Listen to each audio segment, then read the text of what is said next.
హ్రీంకారాసనగద్భితానలసికాం సౌహ క్లీం కళాం బిభ్రతీం సౌవర్ణాంబరధారిణీం వరసుధాధౌతాం త్రినేత్రోజ్వలాం వందే పుస్తకపాశమంకుశధరాం స్రగ్భూషితాముజ్వలాం త్వాం గౌరీం త్రిపురాం పరాత్ప్రకళాం శ్రీచక్రసంచారిణీం. ఓం శ్రీ విజయవాడ కనకదుర్గాదేవ్యై నమః. దుర్గామల్లీశ్వరాభ్యాం నమః. ఓం వసుదేవసుతం దేవం కంసచాణూరమర్దనం దేవకీ పరమానందం కృష్ణం వందే జగద్గురుం. ఓం శ్రీ రాధాకృష్ణాభ్యాం నమః.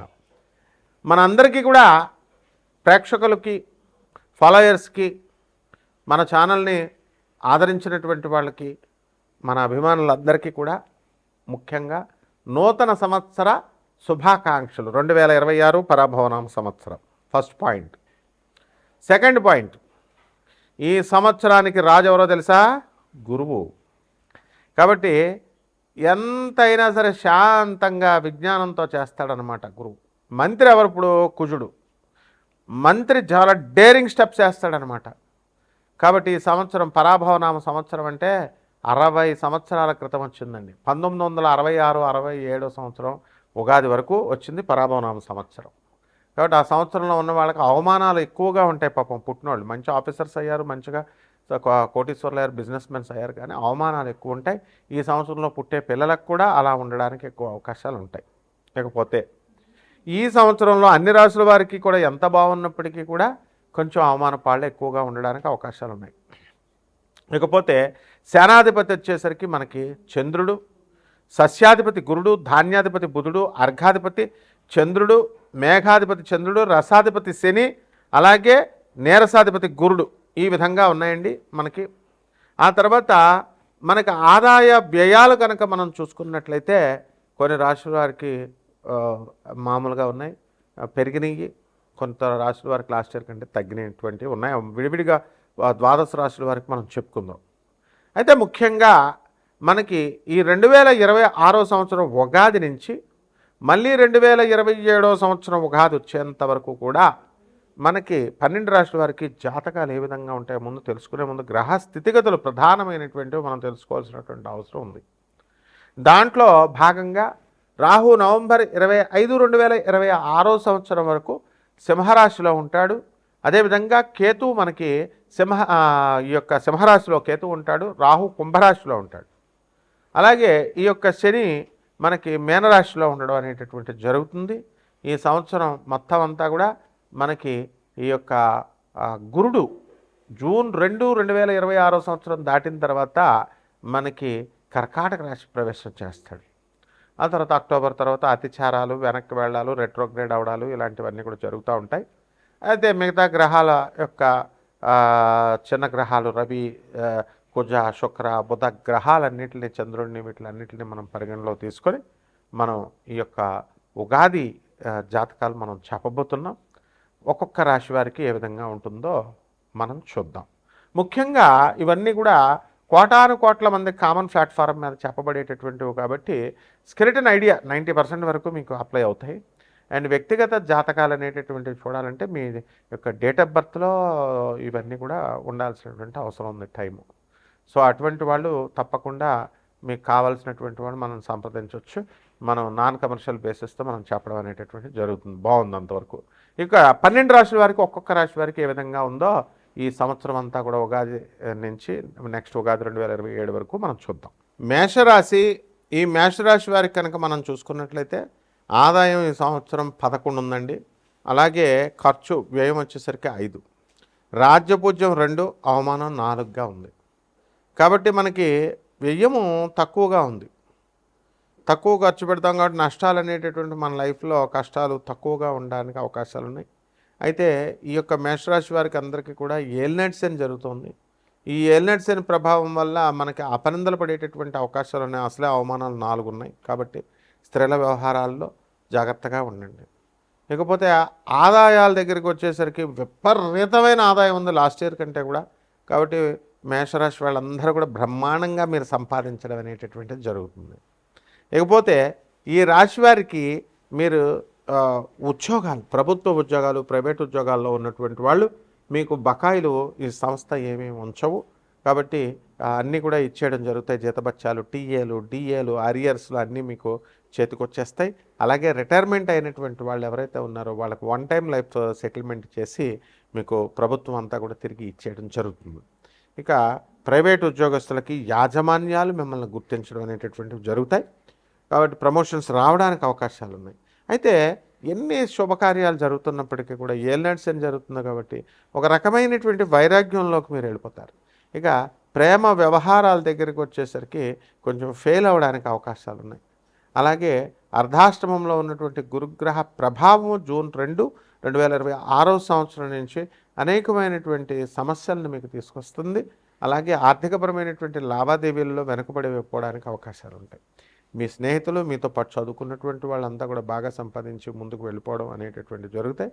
మీరు ఎంతసేపు కూడా ఏలినాటి శని కాబట్టి ప్రేమల్లో కోసం పాకులాడుతూ అనవసరమైనటువంటి విషయాల మీద దృష్టి పెడుతూ అనవసరమైనటువంటి వ్యక్తులతో టాపిక్స్ మీద మాట్లాడుతూ టైం వేస్ట్ చేసుకోవడం అనేటటువంటిది జరుగుతుంది. ఇకపోతే రైతులు వచ్చేసరికి బ్రహ్మాండమైనటువంటి సంపాదన సంపాదిస్తారు. వాళ్ళు తీసుకున్నటువంటి బ్యాంకుల దగ్గర లోన్లు అవనాయండి, లేకపోతే వ్యక్తిగతమైన పర్సనల్గా తీసుకున్నటువంటి లోన్స్ అవనాయండి, రుణాలు అవన్నీ కూడా తీర్చేయడానికి అవకాశాలు ఉంటాయి. అలాగే ఈ యొక్క నిద్ర అనేటటువంటిది చాలా ఎక్కువగా మందకొడిగా ఉంటుంది. పనులు కూడా మరి శని మీనరాశిలో ఉన్న కారణంగా పనులు కూడా మందకొడిగా ఉంటాయి. అయితే వీళ్ళందరికీ కూడా పిప్పన్ను నొప్పులు, మోకాళ్ళ నొప్పులు ఇలాంటివి రావడానికి అవకాశాలు ఉంటాయి. అంటే జీవితం అంటే ఏంటో మీకు తెలియజేస్తుంది అనమాట. నన్ను మించిన వాడు లేడు, నేను చాలా గొప్పోడిని, దేవుడు లేడు, నాకు నేనే సంపాదించేసుకున్నాను, నాకు నేనే పైకి వచ్చేసాను, బిల్డింగ్లు కట్టా, 4 కార్లు కొన్నా, పేదవాళ్ళకి ఏమీ నేను సాయం చేయాల్సినటువంటి అవసరం లేదు అని విర్రవీగుతున్నటువంటి వాళ్ళకి ఎవరైతే ఉన్నారో అటువంటి వాళ్ళకి జస్ట్ పిప్పని నొప్పి వస్తే జస్ట్ ఒక 10 నిమిషాలు బాగా భరించండి, చూద్దాం. అందువలన ఇక్కడ పేదవాళ్ళకి, అనాథలకి, సాధువులకి, తర్వాత ఈ యొక్క వికలాంగులకి ఎక్కువ సేవ చేయాలంటే మీకు రోడ్డు మీద కనబడిన ప్రతి ఒక్కళ్ళకి మీరు సహాయాలు చేసేస్తూనే ఉంటారు. 1000 రూపాయలు నోటు ఇచ్చేయాలి అలాగా మీరు. అందుకని 10 రూపాయలు వేసి నేను దానం చేశాను కదా, ఆడెవడన్నా అవనేయండి. పేదవాడు కనబడితే 1000 ఇచ్చేయండి అంతే, సాధువులు కనబడితే 1000 ఇచ్చేయండి. పేదవాళ్ళు నిజంగా పేదవాళ్ళు కాదో చూసివ్వండి, చూసుకోండి. మరి మీకు శని మంచిగా చేయకపోతే నన్ను అడగండి. కాబట్టి ఈ రకంగా ఈ యొక్క ఏలినాటి శనిలో విద్యార్థులు కూడా చదువులో వెనకబడి ఉండడానికి అవకాశాలు ఉంటాయి. కాబట్టి ఈ విధంగా మనకి అనేకమైనటువంటి ఒడిదుడుకులు, లెసన్స్, మీ అన్నదమ్ముల నుంచి వ్యతిరేకత, మీ అక్కా చెల్లెల నుంచి ఆస్తి పోరాటాలు, కోర్టు కేసులతో సతమతమైపోయి చాలా బిజీగా ఉంటారు. అసలు మేషరాశి వాళ్ళు అయితే ఇప్పుడు మనం ఎవరినైనా చూడండి, నేను చాలా బిజీ అండి అంటారు. ఏంట్రా బిజీ అంటే కోర్టు కేసులు అనమాట. ఏలినాటి శని వచ్చిందంటేనే అంతే, శత్రువులో ఫ్రెండ్స్ ఎవరో ఒకరు కోర్టులో కేసులు ఇలాంటివన్నీ కూడా జరుగుతాయి. కాబట్టి మేషరాశి వాళ్ళు ఇల్లు లేనటువంటి వాళ్ళు ఇల్లు కొంటారు, స్థలాలు లేనటువంటి వాళ్ళు స్థలాలు కొంటారు. ఆ రకంగా మనము అనేకమైనటువంటి విజయాలు మీరు సాధించడం అనేటటువంటిది జరుగుతాయి. పెళ్ళిళ్ళు చేయండి, కట్నాలు ఇవ్వకండి, కట్నాలు తీసుకోకండి, పెళ్ళిళ్ళు అవుతాయి. శనీశ్వరుడు తొందరగా చేస్తాడు. కట్నాలు ఇచ్చి చేసినటువంటి పెళ్ళిళ్ళు కానీ, కట్నాలు తీసుకొని చేసినటువంటి పెళ్ళిళ్ళు కానీ ఏలినాటి శనిలో నేను చెప్తున్నాను, ఎవరు చెప్పట్లేదు, అవి డమాలు అయిపోవడానికి అవకాశాలు ఉంటాయి. కాబట్టి మళ్ళీ తర్వాత మేము ఎంత ఖర్చు పెట్టామండి అని అంటే కుదరదు. ఒకళ్ళని పీడించితే శనీశ్వరుడు ఒప్పుకోడు. ఈ రకంగా మనకి ఈ యొక్క ఏలినాటి శని జరుగుతుంది మనకి.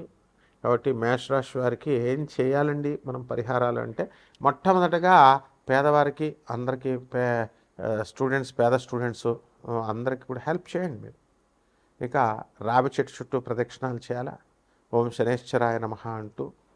అలాగే యక్షిణీ సాధన, మీకు ఏమండి మాకు భౌతిక సుఖాలు కావాలండి, మాకు అప్పుల బాధలు పోవాలండి, డబ్బులు బాగా రావాలండి అంటే చేయండి. మరి అమ్మవారి పార్వతీ అవతారాలే, శక్తి స్వరూపిణి అవతార యక్షిణీ సాధన చేయండి. యక్షిణీ అమ్మవారి యొక్క ఆరాధన చేయడం ద్వారా, ఆ మంత్ర జపం చేసుకోవడం ద్వారా సరిపోతుంది. అలాగే శని ఏలినాటి శని కాబట్టి శని జపం చేయండి, శని స్తోత్రాలు చదవండి. అలాగే మీకు చక్కగా మేషరాశి కాబట్టి గురుడు అర్ధాశ్రమ గురుడు నాడు గురు జపం చేయండి, గురు స్తోత్రాలు చదవండి. పసుపు రంగు వస్త్రాలను పేదవాళ్ళందరికీ కూడా దానం చేయండి. ఈ రకంగా మీరు శనగల నివేదన అంటే కిలోంపావు శనగలను కాదు, దగ్గరగా మీరు పంతులు గారికి ఒక బస్తా శనగలు ఇవ్వాలి మీరు. తర్వాత ఏదో 100 రూపాయలు 200 రూపాయలు దక్షిణలు కాదండి. మీరు చక్కగా ఒక 5,000 రూపాయలు దక్షిణ, తర్వాత శనగపప్పులు బస్తా ఇవ్వండి. చక్కగా హాయిగా వాళ్ళు ఆశీర్వదించాలి మిమ్మల్ని. అలాగే శివుడికి అభిషేకాలు పంచామృతాలతో అభిషేకం చేసుకోండి. ఉత్తుత్తి నీళ్ళతో చేస్తే ఏమొస్తుంది అభిషేకం? పంతులు గారికి ఏదో 10 రూపాయలు 50 రూపాయలు 100 రూపాయలు కాదు అభిషేకం మొత్తం మీరు అభిషేకం చేసి మీరు మహన్యాసం ఇవన్నీ కూడా చదివి వాళ్ళు చేస్తారు. మీరు అభిషేకం చేసి 30,000 రూపాయలు తక్కువ కాకుండా మీరు అభిషేకాలకి ఇవ్వాలి. ఎందుకంటే విశాఖ జిల్లా నుంచి పంతులు గారు అసోసియేషన్ అంతా కూడా గురువుగారండి మాకు అభిషేకం నీళ్లతో చేయమంటే ఎలా అండి గురువుగారండి అన్నారు. నిజమది వాస్తవం.